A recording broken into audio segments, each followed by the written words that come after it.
So, on a totally different aspect of things, what is an interesting fact about you guys that not all people know? Wow.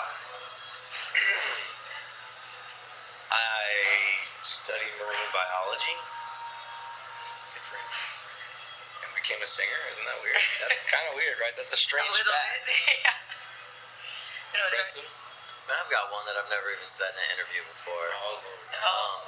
It's kind of redneck of me, but I wasn't allowed to go hunting at an early age with my dad because you had to be old enough to be able to shoot the gun, and you had to be able, all that kind of stuff. And I wasn't strong enough to pull the bow back or anything yet. And so the only way I would get to go to the woods with my dad was if he shot a deer, and then they needed to go track the deer. Because they don't always just fall right there. Sometimes they run off the ways. So you have to have someone, track the deer. And it was always important in our house to be able to find that deer because that was food, And so my dad would go home and get me and say, okay, now you can come. And he would let me lead the way. So at an early age, I could track deer really, really good in the woods. And so to this day, I was thinking about the other day, I was just thinking about memories with our families and stuff. And I was thinking, man, I've got this knack, this little skill for tracking deer in the woods. You're the deer whisperer. Well, I'm the deer finder. You're the deer whisperer. I don't know about talking to them, but I can find a dead deer in the woods. And it's not that easy because they don't always bleed a lot. And so you have to really, I definitely figure it out. It's kind of crazy. So I guess that's a little, I don't know if that's really a talent or anything, but it's something, I guess. How did you guys meet? 2000,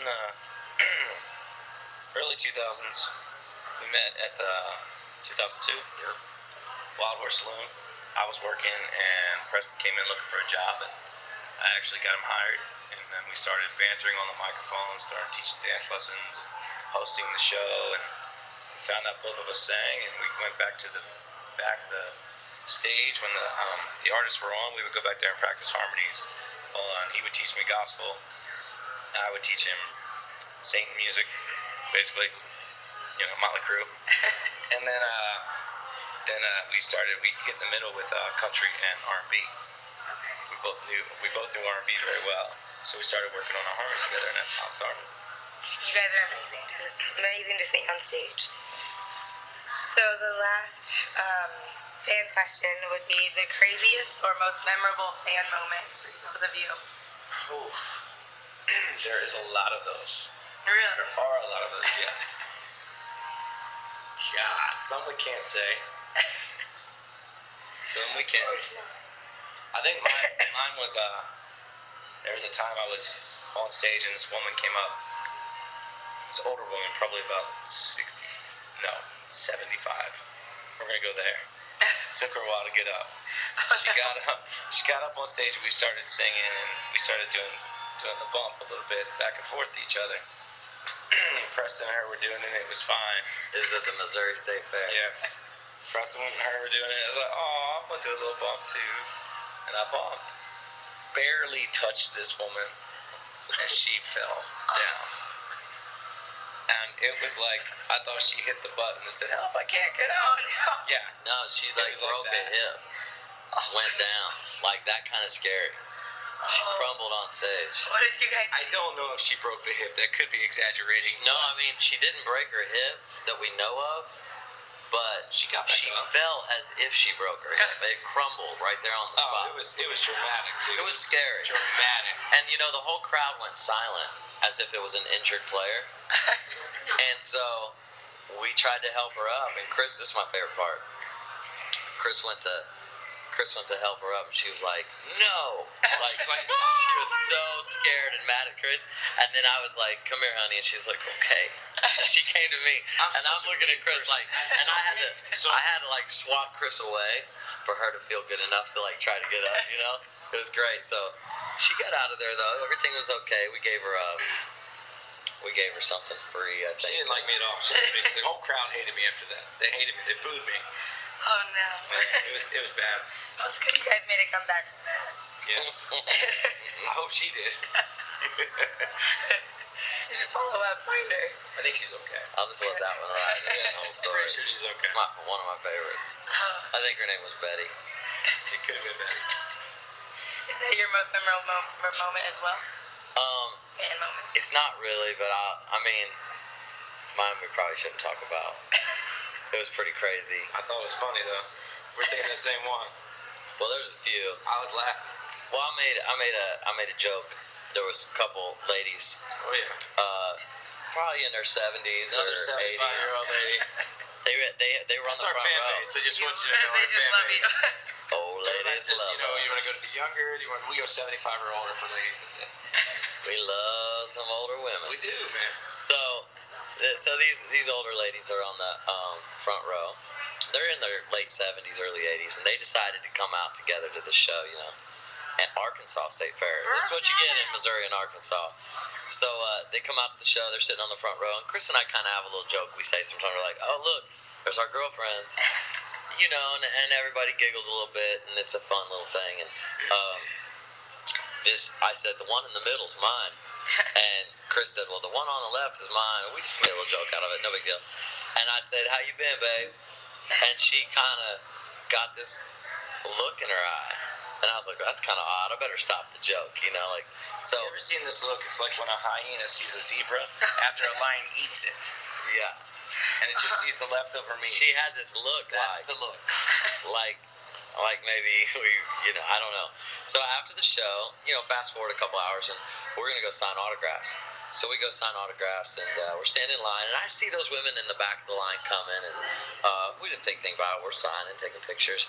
Finally, those ladies get up there, and the one just looks right at me, and she says flat out, Barry's never heard the story. No. She says flat out, I knew you'd come back someday. And I went, see my eyes when that happened. I was like, and I'm laughing. I'm laughing at first because I think she's just playing along with our joke. Because there's people standing around. So Chris gets this alert look, and I get the giggles because I'm like, that's funny.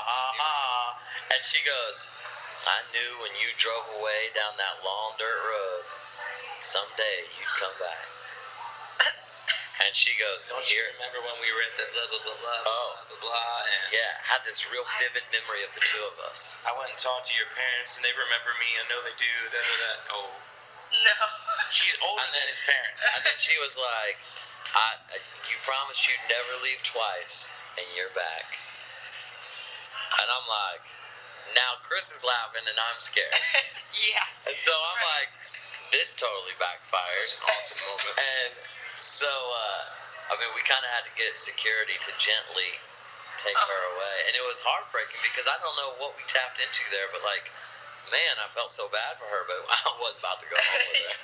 I wouldn't go there, huh? Well, maybe I did go home with her. I don't know. Sure. Just for a good home cooked meal. Right. Opportunity singers. Right? Equal. 75 plus is the biggest fan base, huh? Hey, you know, if they buy the records, it doesn't matter how old they are Right. at this point. Okay, and last question completely. What is your message to your fans? Keep hope alive. No, I just say thank you, man. I mean, there's been so many highs and lows and in-betweens, and, like, it doesn't matter to our real fans. They don't really care when it gets really super high or really super low. They're right there with you through the whole thing. Right. And kind of taught us a lesson to just kind of, like, stay focused and just see through. Don't get too high on the horse, and don't get too low in the trenches, and just try to stay at an even keel, you know. And like, I think just having them be there for us, and I mean, we can make the biggest announcements in the world at a concert, and to them, they're happy for us, but they're really just happy to be there with us and be seeing another show and get one more hug and take one more picture and buy the 25th CD they've bought because they want to share it with their friends. And I think that's pretty much what I want to say. It doesn't go unnoticed. You know, it doesn't. We survived off of that for how many years now, and I feel like we're on a really big high right now with the wave, and I can't wait for them to ride the wave with us, man. It's going to be a good one in 2015. I see something in your book, so that can't be the last question. Oh, there's other questions. I want you to ask one more. Okay, are you guys coming to California anytime soon? Yeah, go ahead. Next question. You're still not on the question I want you to ask. Oh, okay. So you guys have a new song, Shipwrecked. Yes. Where did that come from? Well, Shipwrecked is going to be our second single. There is no doubt. If fans butts about it, it's coming out second. Okay. But I love that song. it is an awesome song. And how many times have you heard it? A couple now. A couple? A couple. I was sitting on the bus, and me and Preston usually write. When it's on our album, we usually write it, both of us.